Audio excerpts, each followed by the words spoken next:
सबको मसीह में जय मसीह की। मैं विश्वास करता हूँ कि आप अच्छे हैं, भले चंगे हैं और परमेश्वर के कार्य को अपने जीवन में देख रहे हैं। और मैं विश्वास करता हूँ कि आराधना में परमेश्वर ने हमसे बात किया और परमेश्वर ने आपको बहुत सारी चीज़ें बताई होगी कि आपको क्या करना है। कुछ पुराने मेंबर्स को भी देख के अच्छा लग रहा है, बहुत समय के बाद आए हैं और हमेशा अच्छा लगता है जब कलीसिया के सब लोग एक साथ आते हैं तो बहुत अच्छा लगता है। और मैं विश्वास करता हूँ कि आज के वचन से भी परमेश्वर हमसे बात करेगा।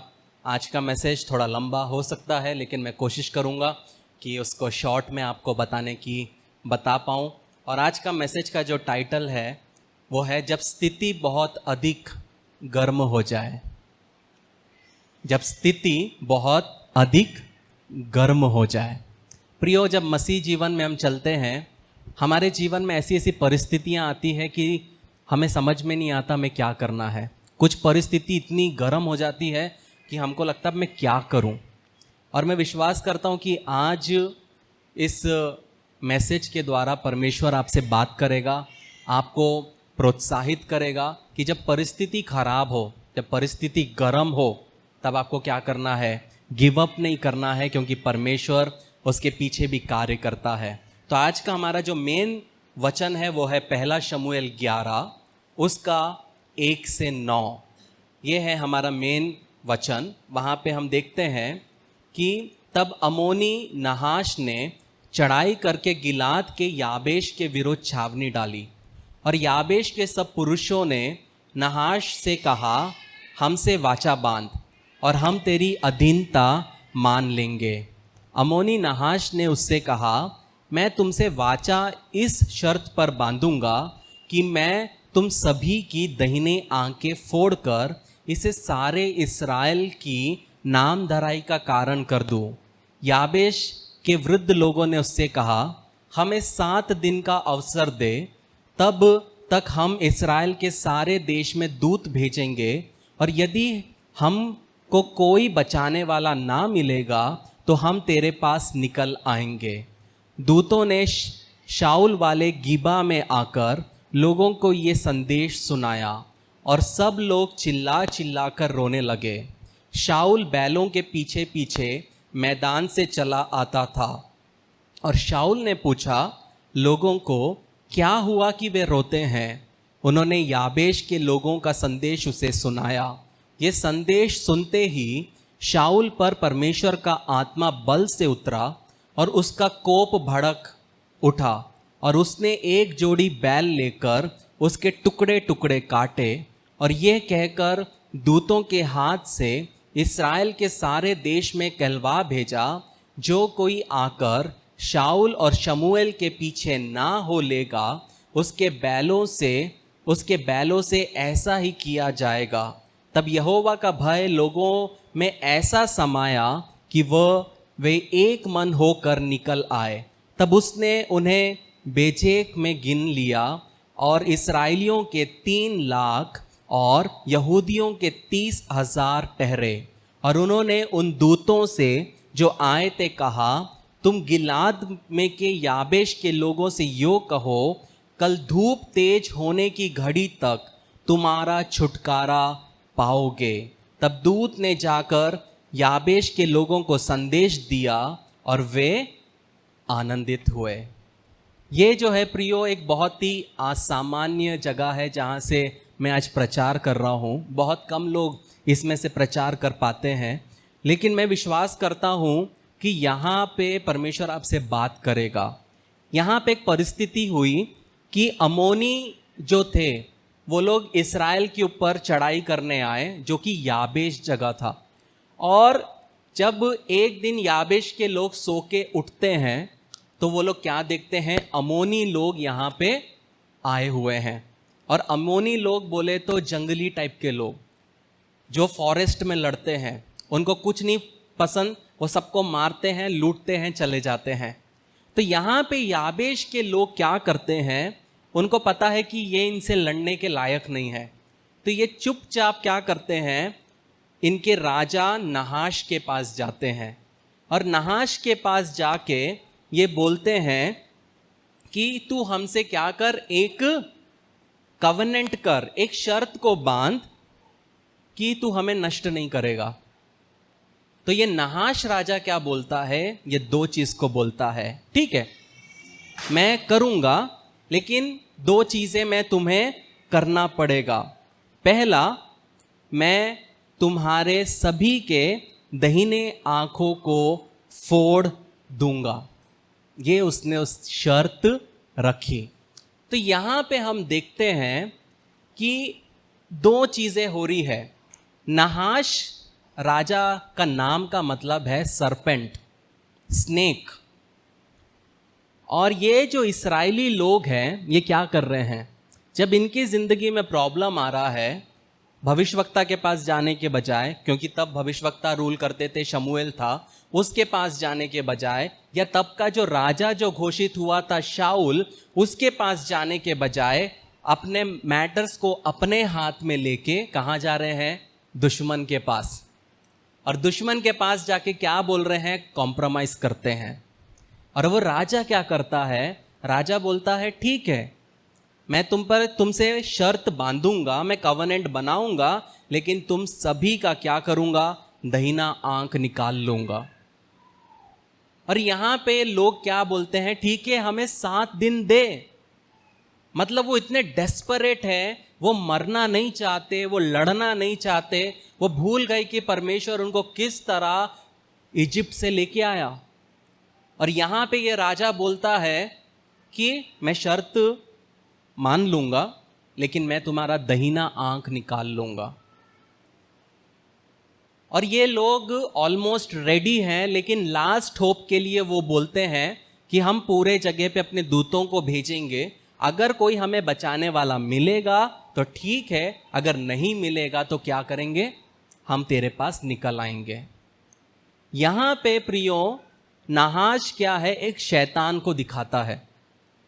और नहाश क्या कर रहा है, इस्राएलियों के सामने में जो उसने बोला है उसके दो अर्थ है। जब एक इंसान का दाहिना आंख अगर निकाल दिया जाएगा, वो लड़ नहीं सकता। हमारी आंखें, हमारे कान बहुत इंपॉर्टेंट है लड़ने के लिए। और ये राजा को पता है कि ये आज नहीं तो कल क्या करेंगे, मेरे विरुद्ध में खड़े हो सकते हैं। इसलिए उसने क्या बोला, मैं तुम्हारे साथ में संगी करूंगा, दोस्ती भी करूंगा, कवनेंट भी बनाऊंगा, लेकिन मैं तुम्हारा आंख निकाल दूंगा। आंख बंद करके दिखा, मिथिला आंख बंद करके देख रहा है एक आंख से कैसे दिखता है। तो एक आंख के बिना उनको जिंदगी भर जीना है। तो कहने का मतलब है प्रियो कि जब हम मसीह जीवन में हैं, आप कभी भी शत्रु के पास सहायता के लिए नहीं जा सकते। बहुत बार मसीह लोग जब प्रभु में आने के बाद भी, जब उनके जीवन में उनके हिसाब से चीज़ें नहीं होती, वो लोग शैतान के पास भी चले जाते हैं कि मेरा काम यहाँ नहीं निकला तो एटलीस्ट यहाँ तो निकले। लेकिन यहाँ पे नहाश राजा क्या करता है, दो चीज़ करता है। पहला, उनकी आंखें निकाल रहा है। मतलब जब हम शैतान के साथ में हाथ मिलाते हैं, शैतान क्या करता है प्रियो, हमारे जीवन में जो हमारा सबसे कीमती चीज़ है, हमारे जीवन में जो दान वरदान है, हमारे जीवन में जो परमेश्वर की बुलाहट है, उसको चुराता है। और वो नहाश जानता है कि अगर ये लोग एक आंख से काने हो गए तो क्या होगा, ये लोगों के सामने ठट्टा का कारण बनेंगे।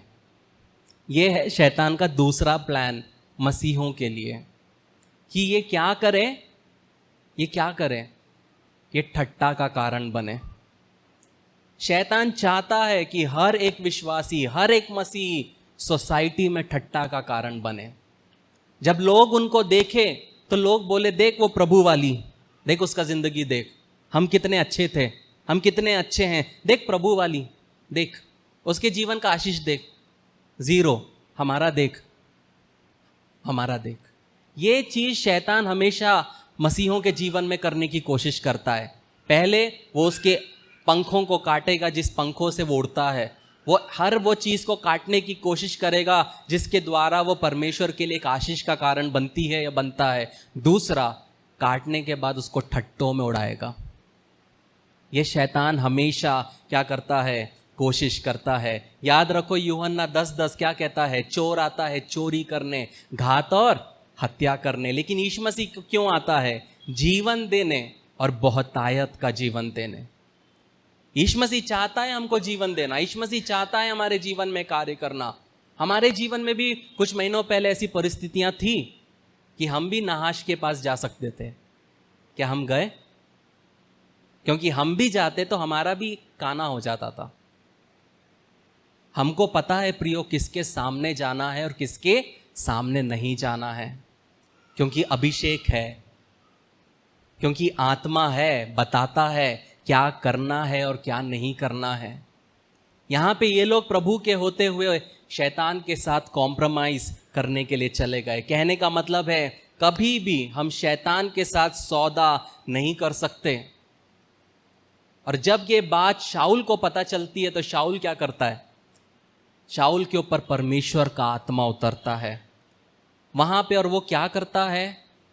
2 बैलों को टुकड़े टुकड़े कर कर पूरे इस्राएल में भेजता है कि जो भी इंसान लड़ने के लिए नहीं आएगा उसके बैलों के साथ यही होगा। हम बोलेंगे ये कैसा काम किया शाऊल ने? पर प्रियो, कभी कभी पवित्र आत्मा ऐसे काम करवाता है जो आप समझ नहीं सकते। उसके पहले वाले वचनों में आप देखो, वहां पे लिखा है पवित्र आत्मा उस पे उतरा, फिर उसने वो किया। मतलब पवित्र आत्मा ने उसके अंदर में क्या दिया? वो गुस्से को दिया और वो काम कराया। और फिर पवित्र आत्मा ने जब वो बोटियों को जब भेजा, टुकड़ों को, परमेश्वर का भय लोगों पे आया। कहने का मतलब है प्रियो, जहां पे हमें स्टैंड लेना है वो लेना है। एक प्रभु का दास या एक प्रभु के बच्चे कॉम्प्रोमाइज नहीं कर सकते। अगर आप मसीह में रहते हुए दुनिया में कॉम्प्रोमाइज करके जियोगे, आप कभी भी परमेश्वर के राज्य में फ्रूटफुल नहीं हो पाओगे। परमेश्वर आपको यूज नहीं कर सकता। आप अपने बलबूते पे, अपने टैलेंट्स के बलबूते पे आप फेमस हो जाओगे, लेकिन आप प्रभु के राज्य के लिए एक आशीष का कारण नहीं बन पाओगे। तो यहां पे हम देखते हैं कि उनका मदद करने वाला कोई नहीं था, उनको पूछने वाला कोई नहीं था। लेकिन मैं आपको कहना चाहता हूं प्रियो, जो शाऊल ने कहा कि कल सूरज निकलने तक क्या होगा? तुम्हारा छुटकारा होगा। प्रियो, वो वचन एक लाइन है, क्या लिखा? कल धूप तेज होने की घड़ी तक तुम छुटकारा पाओगे। ये विश्वास है, ये विश्वास है हमारा प्रियो। मैं कल प्रेयर में मैंने एक रियल स्टोरी बताई, मैं आपको बताऊंगा। एक परमेश्वर का दास ऐसी ही पुलपिट पे खड़े होकर प्रचार कर रहा था। रात का समय था, 9:30 बजे। एक औरत सामने आई हाथ को ऐसे उठाते हुए। वो पासबान को पूछी, पासबान उससे पूछा क्या हुआ? वो बोली 10 बजे रात को मेरे बेटे को इलेक्ट्रिक चेयर में मारने वाले हैं, क्योंकि उसके ऊपर कत्ल का इंजाम था और वो दोषी ठहराया गया। और पासबान बोला कि एक माँ कभी झूठ नहीं बोल सकती। मतलब हम कितना भी झूठ बोल ले, माँ पकड़ ही लेती है कि मेरा बच्चा झूठ बोल रहा है या सही बोल रहा है। कितने लोग बोल सकते हैं कि हम सब माँ से झूठ बोले हैं, लेकिन माँ पकड़ लेती है। ये पासबान ने बोला अब मैं प्रचार नहीं करूंगा, नीचे उतरता है। नीचे उतर के उसके लिए प्रार्थना करता है। उसको नहीं पता कि क्या बोलना है। उसने बोला मैं अन्य भाषा में प्रेयर करूंगा। वो अन्य भाषा में प्रेयर करता है 2-3 मिनट और उसके बाद बोलता है स्त्री तेरा बेटा नहीं मरेगा। और वो अंदर ही बोलता है डमी तू क्या बोल रहा है, आधे घंटे में तो उसको मार डालेंगे। लेकिन उससे आत्मा बुलवा रहा है तेरा बेटा नहीं मरेगा, तू जा और सो जा, तेरा बेटा नहीं मरेगा। एक लॉ के खिलाफ उसने बोला वो पासबान ने, और वो पासबान बोला पवित्र आत्मा उसको पकड़ जिसने मारा है। वो मीटिंग खत्म किया, होटल में जाके सो गया। दूसरे दिन पेपर लिया तो लिखा था कि ये व्यक्ति जिसको इलेक्ट्रिक चेयर पे मारना था उसका डेथ सेंटेंस कैंसल किया गया, क्योंकि 9:40 को मेयर को कॉल आया कि जिस व्यक्ति को तुम मारने जा रहे हो उसने वो नहीं किया, वो मैंने किया। और मेयर बोला तुमको कैसे पता, तुम किधर हो? वो बोला मैं पुलिस स्टेशन जा रहा हूं। और जब उसको पकड़ा गया, उससे पूछा कि तुमने ऐसा क्यों किया?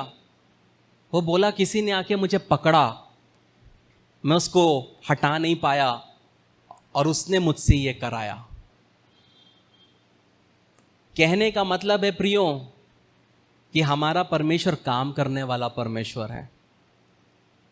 वो लॉ को भी बदल सकता है, वो रूल्स को भी बदल सकता है, अगर मसीही लोग दृढ़ हो उसके वचन में, उसके आत्मा में। लेकिन अगर हम शैतान के साथ भी खेलेंगे, परमेश्वर के साथ भी खेलेंगे, हम डे शिफ्ट परमेश्वर के साथ, नाइट शिफ्ट शैतान के साथ, तो शैतान तो तुम्हें फुटबॉल बनाएगा ही बनाएगा।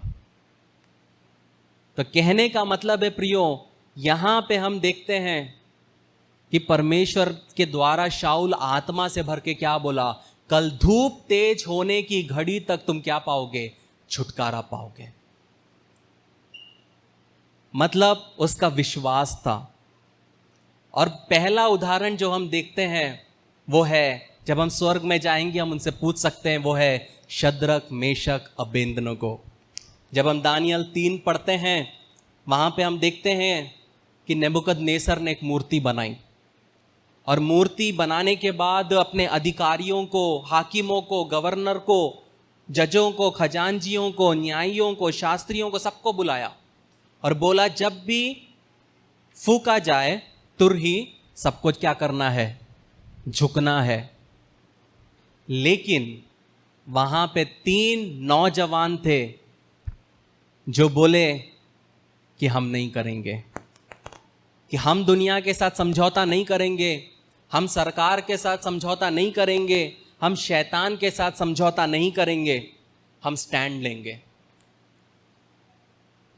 और राजा ने उसके साथ में एक वो भी लगा दिया रूल, 6वां वचन क्या लिखा है? जो कोई गिरकर दंडवत ना करेगा वह उसी घड़ी धधकते हुए भट्टे के बीच में डाल दिया जाएगा। हमारा टाइटल क्या है? जब परिस्थिति बहुत गर्म हो जाए। यहां पे राजा को पता चलता है कि ये लोग ने नहीं बोला, और 13वां वचन जब हम देखते हैं, वहां पे राजा गुस्से से, जलजलाहट से आज्ञा देता है कि शद्रक, मेशक, अबेदनगो को मेरे पास लाओ। राजा उससे पूछता है क्या ये सच है जो मैं सुन रहा हूं? क्या तुम जानबूझ के ऐसा कर रहे हो? तो राजा बोलता है मैं तुमको एक और मौका देता हूं कि जब सारंगी बजेगी तो तुम झुक सकते हो। और वो बोलता है 15वें वचन में, लास्ट लाइन में, ऐसा कौन देवता है जो तुमको मेरे हाथ से छुड़ा सकता है? प्रियो, लोग आपको टॉन्ट करे चलेगा, लोग आपके विश्वास को क्वेश्चन करे चलेगा, लेकिन कोई अगर आपके परमेश्वर को क्वेश्चन करेगा प्रियो, उसको परमेश्वर नहीं छोड़ेगा। यह हमेशा याद रखना। आपको बोलेंगे, मुझे बोलेंगे चलेगा, चिल। परमेश्वर को बोलेंगे तो परमेश्वर उसको नहीं छोड़ेगा, चाहे वो कोई भी क्यों ना हो। और यहां पे शद्रक, मेशक 16वें वचन में बोलते हैं, सोचो राजा को बोल रहे हैं, इस विषय में तुझे उत्तर देने का हमें कोई प्रयोजन नहीं जान पड़ता।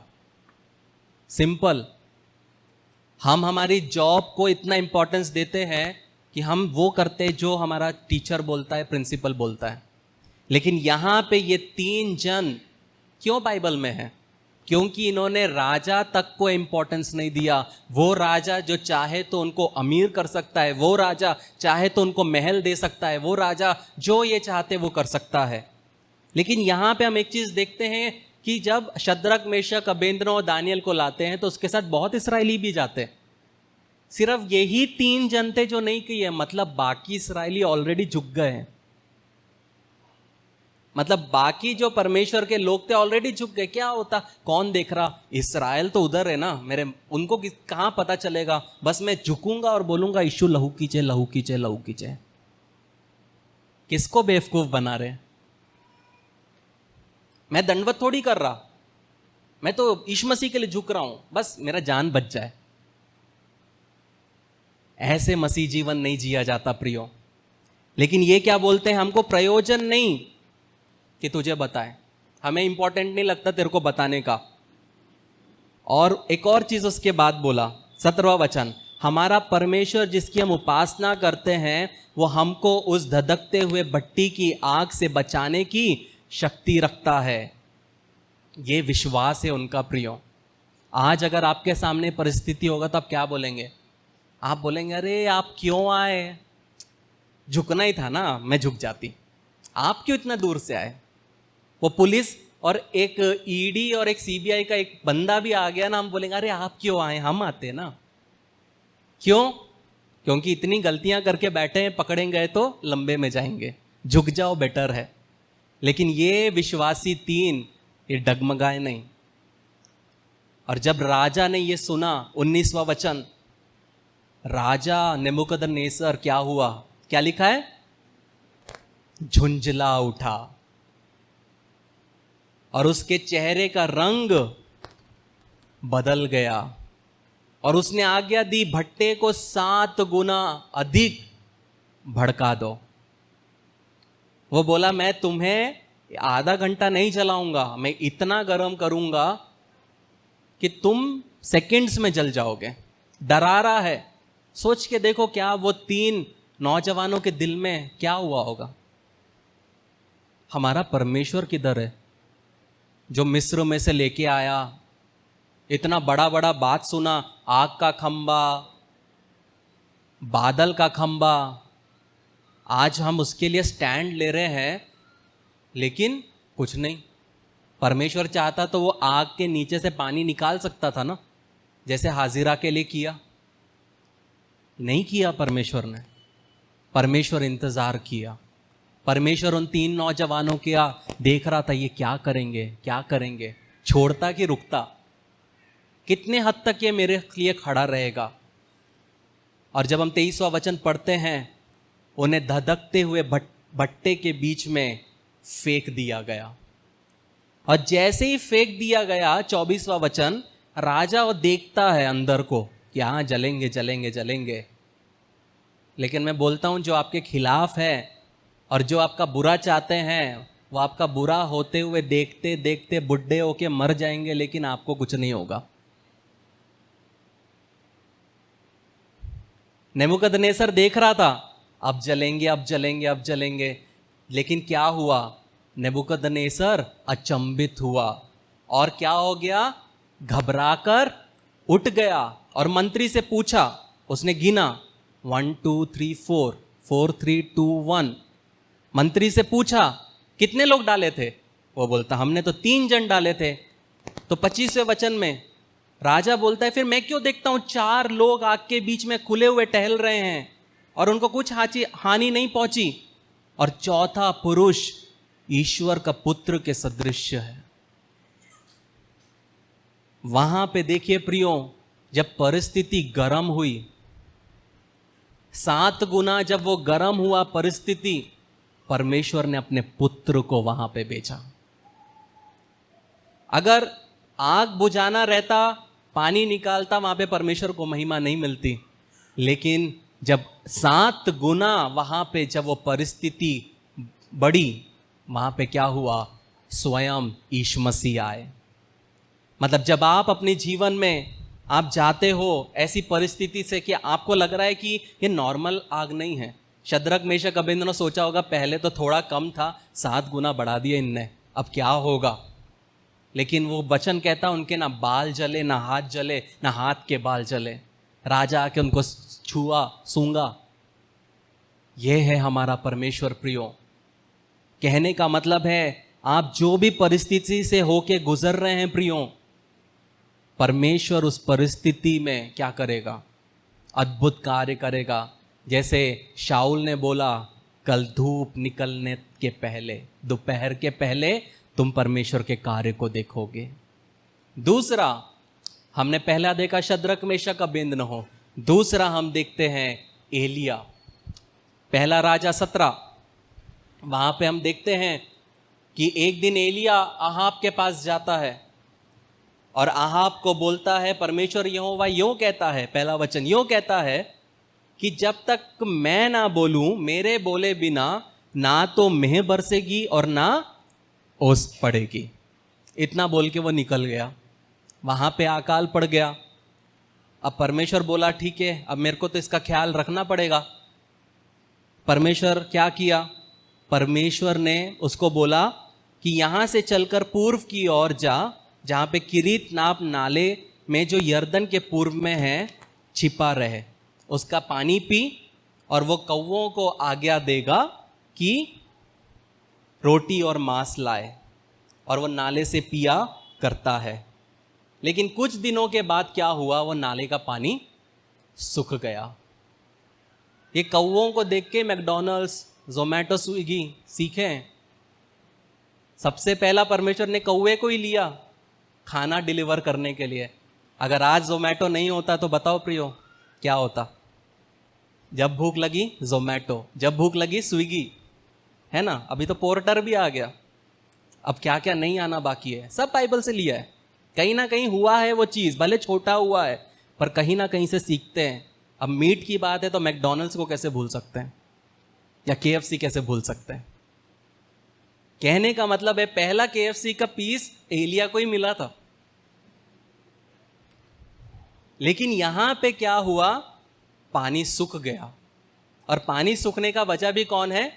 एलिया ही है। क्योंकि महाशय ने बोला है कि जब तक मैं ना बोलूं ना बारिश होगी ना मेंह बरसेगा। जब हम 8वां वचन में जाते हैं, वहां पे वो जाता है सारापात में। वहां पे एक विधवा अपने बेटे के साथ में क्या कर रही है? लकड़ी बीन रही है। उसकी परिस्थिति 7 गुना बड़ी है। और ये जाता है, एलिया बोलता है शालोम, प्रेज द लॉर्ड। वो बोलती हाँ प्रेज द लॉर्ड पास्टर, क्या देंगे इनको? और ये बोलता है पानी मिलेगा। विधवा बोलती हाँ पानी मिलेगा। तो जब वो जाती है तो बोलते हैं एक और काम करो, 11वां वचन, थोड़ा हाथ में टुकड़ा रोटी भी मेरे पास लेती आओ। तो ये विधवा बोलती है मेरे को इसी का डर था, पास्टर आया है खा के ही जाएगा।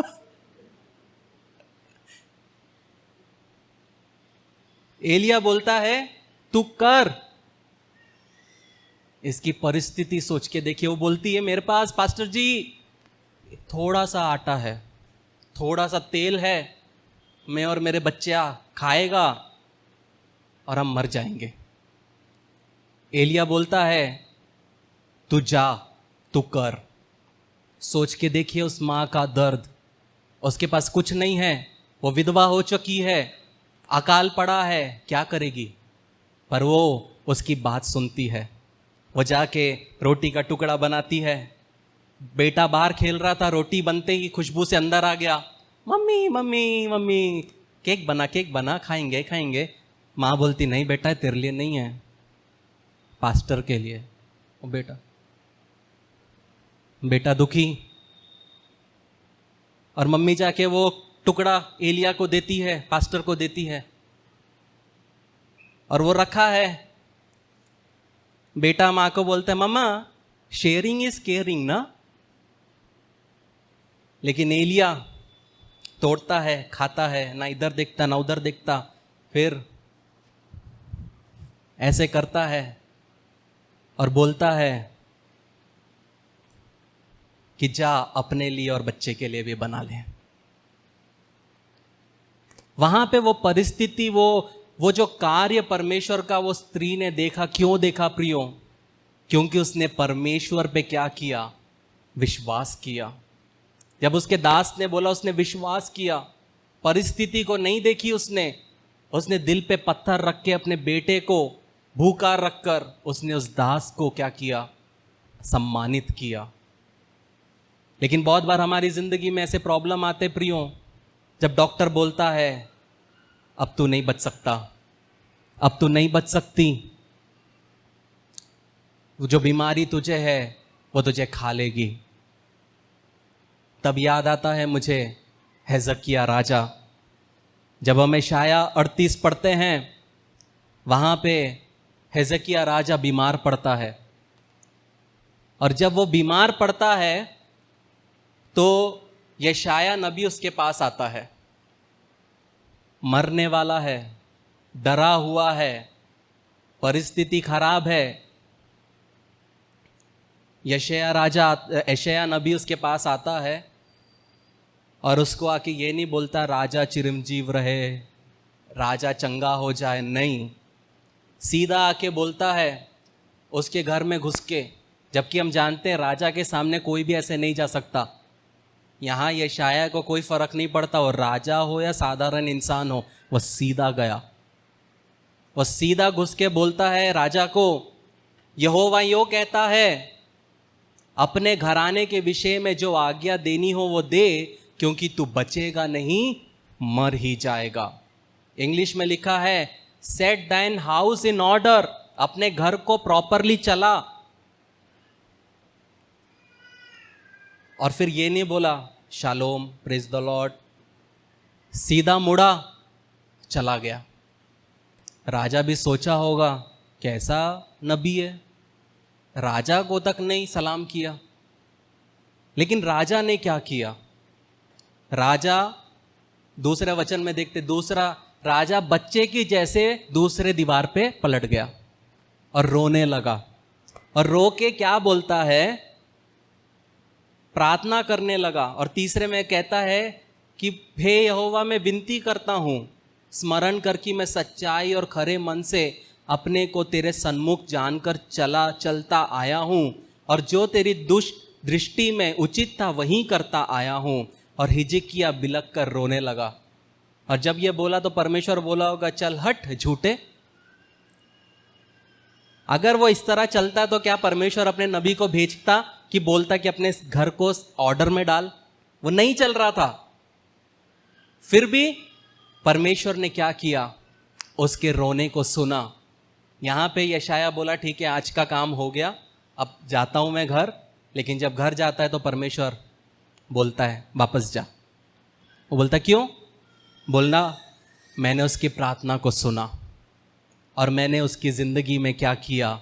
10 साल और ऐड किया। और यहां पे हम देखते हैं प्रियो कि उसके रोने ने एक भविष्यवाणी को बदल दिया। यशायाह ने भविष्यवाणी करके बोला कि परमेश्वर बोलता है तू मरेगा। लेकिन जब व्यक्ति ने पश्चाताप किया, परमेश्वर ने उस भविष्यवाणी को बदल दिया। ये पावर होता है प्रियो, जब हम परमेश्वर के सामने करहाते हैं। लोगों के सामने आप करहाओगे, लोग बोलेंगे हाँ बेटा कोई बात नहीं, कोई बात नहीं, मैं सुन रही हूँ बेटा। और जब आप चले जाओगे तो फोन करके सीधा, ए तू सुनी क्या, ऐसा हुआ। और जो नहीं है उसमें मिर्च मसाला लगा के आगे बोलेंगे। इसलिए करहाना है प्रियो तो परमेश्वर के सामने करहाओ। रोना है परमेश्वर के सामने रो, इंसान के सामने नहीं रोना, क्योंकि वह सामने से सुनेगा, पीठ पीछे मिर्च मसाला लगा के MDH का मसाला घुसा के वो पब्लिक में डालेगा, चर्च में बताएगा, छोटी छोटी मीटिंग्स में बताएगा और आपको और बदनाम कर देगा। इसलिए बहुत ज़रूरी है प्रियो कि यहाँ पे हम देख सकते हैं कि उसने भविष्यवाणी को लट दिया। मतलब आपके जीवन में कोई बोलता है कि तू मरेगा, तो आप क्या बोल सकते हो? मैं मरूंगा नहीं बल्कि जीऊंगा। परमेश्वर ने जो वायदे मुझे किए हैं मैं वो सब वायदों को देखूंगा। हर परिस्थिति जो आपके और देख के बोलती है कि तू ये नहीं हो सकती, तू वो नहीं हो सकता, उस परिस्थिति को देख के बोलना है कि मैं होऊंगा। परिस्थिति बोलेगा तू CA नहीं बन सकती, तू डॉक्टर नहीं बन सकती, तू माँ नहीं बन सकती, तू बाप नहीं बन सकता, तेरी शादी कभी नहीं होगी, तेरा घर कभी नहीं बनेगा, तेरा बिजनेस कभी नहीं चलेगा। उस परिस्थिति को देख के बोलना, उससे बड़ा मेरा परमेश्वर है, वो करेगा। लोगों के भय में हमें नहीं जीना है प्रियो, हमारा परमेश्वर बड़ा है। और आखिर में एक और व्यक्ति को देखेंगे, प्रेरितों के काम 12, वो है पतरस। पतरस को क्या करते हैं, वो पकड़वाया जाता है। हेरोद राजा क्या करता है, याकूब को मार डालता है। पहला वचन दूसरे वचन में हम देखते हैं, वो जब याकूब को मारता है तो यहूदियों को क्या लगता है, अच्छा। तो राजा को समझ गया कि अच्छा, मैं जब इनको पकड़ूंगा तो इनको खुशी मिलेगी।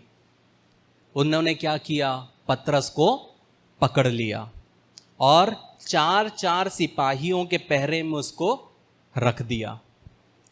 और रात को दूसरे दिन पतरस को मारने वाले हैं। वहां पे उसकी स्थिति क्या है, गरम है। लेकिन यहां पे पतरस को जब हम देखते हैं 7वां वचन, वहां पे पतरस को बचाने के लिए परमेश्वर क्या करता है, एक स्वर्गदूत को भेजता है। और वो स्वर्गदूत आता है तो पतरस सोया है, उसको कोई फर्क नहीं पड़ता कि कल क्या होगा, क्योंकि उसको पता है जब मैं प्रभु के अनुसार चलूंगा, उसके वचन के अनुसार चलूंगा, I am safe in the arms of God, मैं परमेश्वर के हाथों में सुरक्षित हूं। तो वहां पे क्या हुआ, ये स्वर्गदूत ने उसकी पसली पे हाथ मारा, तब एकदम से वो उठा। फिर भी उसको लग रहा है मैं सपना देख रहा हूं। और स्वर्गदूत बोला, उसके हाथों से जंजीर गिर गए। और स्वर्गदूत उसे जूते पहनने के लिए बोलता है, कपड़े उठाने बोलता है, और धीरे धीरे उसको बाहर निकाल देता है। और जैसे ही वो बाहर जाता है तो ठंडी हवा लगती है, तो एकदम से उसकी आंख खुलती है। तो बोलता, हाँ सच में प्रभु ने अपना स्वर्गदूत भेजकर, 11वां वचन, स्वर्गदूत भेजकर मुझे हेरोद के हाथ से छुड़ा लिया और यहूदियों की सारी आशा तोड़ दी। प्रियो, जो लोग आशा लगा के बैठे हैं कि आप गिरोगे, आप नष्ट होंगे, उनकी सारी आशा परमेश्वर क्या करेगा, तोड़ देगा। परिस्थिति कैसी भी हो प्रियो, एक बात हमेशा याद रखना प्रियो, जब परमेश्वर आपके साथ है आपको कोई कुछ नहीं कर सकता।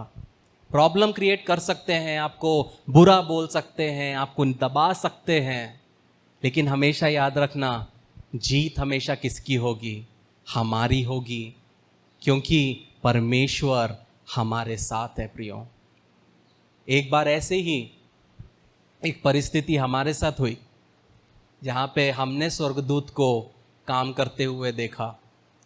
जब मैं और मेरी वाइफ बहरीन गए थे, जब हम लोग बहरीन गए थे, इसके फ़ोटोज़ अभी भी इंस्टा में हैं, आपको बहुत साल पुराना जाना पड़ेगा, आप देख सकते हैं। हम लोग थक के पहुँचे थे और हम लोग एक पाकिस्तानी घर में थे, और पाकिस्तान हस्बैंड वाइफ का बिल्कुल नहीं पट रहा था। और हम लोग रात को सो गए, थके थे, सो गए। पत्नी सो गई, मैं सो गया, और मैं उल्टा सोया हुआ था। और रात के 1:30-2 बजे की बात है, किसी ने आके मुझे जम से, मेरे उल्टा लेटा हूं तो यहां पे ऐसा मारा, ऐसा मारा। और जैसे मारा मैं सीधा खड़ा हो गया नींद से। मैं इधर नहीं मुड़ा, मैं उधर नहीं मुड़ा, मैंने पूछा नहीं हनी क्या हुआ, क्योंकि वो तो नहीं मारेगी इतनी जम के। मैं सीधा खड़ा हो गया, और जैसे मैं खड़ा हुआ मैंने देखा पूरे कमरे में आग लगी है, पूरे कर्टन्स आग में हैं, और मैं और मेरी पत्नी सो रहे थे। किसी को नहीं पता कि रूम के अंदर आग है।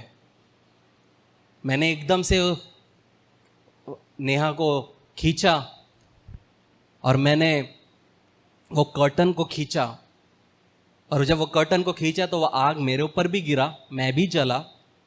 तब जूता पहनने के लिए, कुछ भी करने के लिए टाइम नहीं था। नंगे पैर से वो पूरे आग को बंद किया।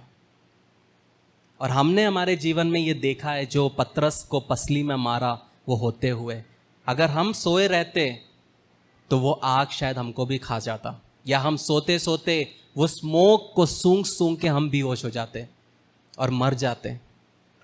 लेकिन परमेश्वर वैसा होने नहीं देता प्रियो, जो उसके अनुसार चलते हैं।